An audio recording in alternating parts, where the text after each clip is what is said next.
येत्या महाशिवरात्रीक माझ्या आयुष्यातलो शेवटचो दशावतार. त्या दिवशीच्या रथयात्रेत मी सोंग घेऊन नाचले की माझो नवस पूर्ण झालो. आपण नेहमी म्हणतो की मराठीमध्ये चांगली स्टोरी पाहायला मिळत नाही, चांगलं कथानक, चांगले सिनेमे पाहायला मिळत नाही.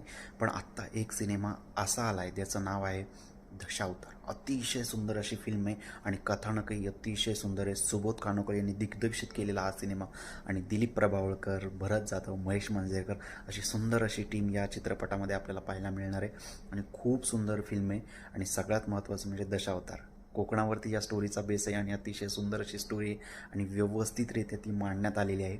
अतिशय सुंदर अशी स्टोरी. आणि दशावतार म्हणजे कोकणातील लोकांना माहितीच असेल, त्याच्यावरती संपूर्ण आधारित ही स्टोरी आहे. आणि जर तुम्हाला चांगला कॉन्टेंट आणि चांगलं लिखाण आणि चांगलं दिग्दर्शन जर पाहायचं असेल ना, तर ही दशावतार मूवी नक्कीच थिएटरमध्ये जाऊन बघा, कारण की ही फिल्म थिएटरमध्ये बघण्यासारखीच आहे. आणि सगळ्यात महत्त्वाचं म्हणजे दिलीप प्रभावळकर सरांचं काम बघा, अतिशय सुंदर असं काम केलेलं आहे. अतिशय फिल्म पाहताना अतिशय छान वाटतं. अशी मराठी फिल्म बऱ्याच दिवसानंतर आपल्याला पाहायला मिळते. आणि जर आत्ता ही फिल्म रिलीज झाली तर नक्कीच या मराठी फिल्मला सपोर्ट करा, कारण की खूप अशी सुंदर अशी फिल्म लिहिलेली आहे आणि नक्कीच थिएटरमध्ये जाऊन बघा.